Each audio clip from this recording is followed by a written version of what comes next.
Okay, guys, Pastor Ken here again, episode 3 of the prayer devotional that I wanted to share with y'all. And we are moving on. We're in Matthew 6. We already looked at the fact that in verse 9, Jesus says, "In this manner, therefore pray." He doesn't say, hey, memorize these words and say them over and over so that they will come true.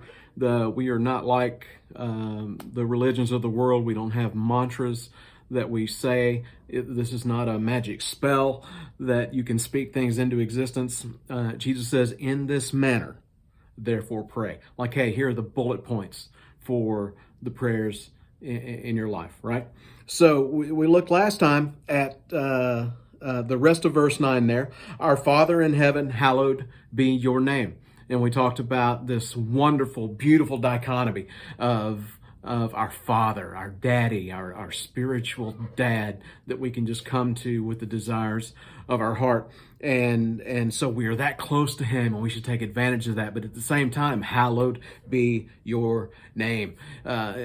God deserves glory and honor and respect just because he is who he is. So yes, we are close and we're tight and we are family, and don't ever lose that concept. But at the same time, don't lose the concept that he is God. So now as we move into verse 10, we're actually going to, now that the context has been set, we're going to move into, hey, here are the things that we want to ask for from God. Bullet point number 1, verse 10, "Your kingdom come, your will be done on earth as it is in heaven." Rolls right off the tongue. It's easy to say, right? Listen, this may shake a few of you. This is actually a very hard thing to pray for. A very difficult thing once you really look at what it means. See, back when I was lost and thought I was saved, it was easy for me to say that Jesus died for the sins of the world.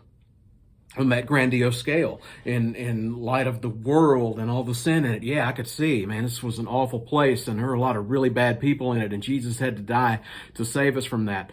But it wasn't until I made that personal and brought it down onto my level and thought, oh, Jesus died for my sins. It wasn't until then that I actually got saved. And so I want to look at this verse in the exact same way. Your kingdom come, your will be done on earth as it is in heaven. Worldwide, yes, I want God's will to be done. I want his kingdom to come in the government, in our healthcare system, in our legal system, in all of those things, those really big, grandiose things. Again, I'm like Miss America here. I want world peace, right?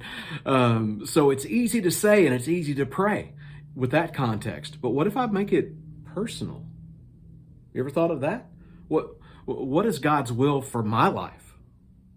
What is God's will for your life? What does it mean to pray, "Your kingdom come, your will be done," just like it is in heaven, in regards to me, right here and right now?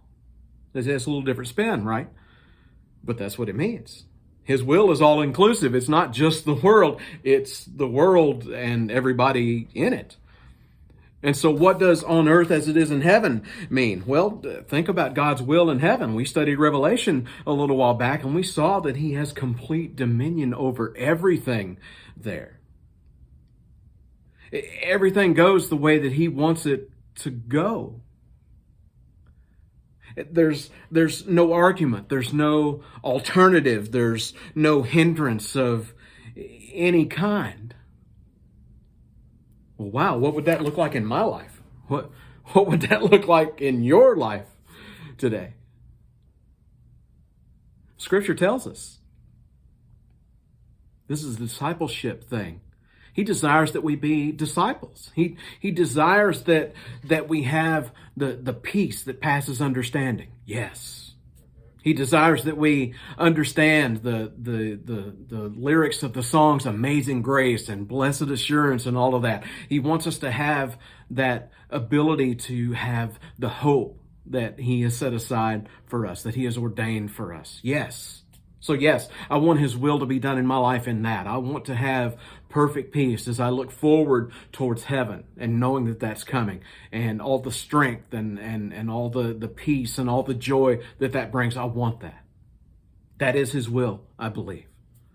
But what else is his will? Jesus tells us, deny yourself, take up your cross, and follow me. We've been teaching this series on discipleship. We talked about that a lot. Deny yourself. Stop running your life. Stop making all your own decisions.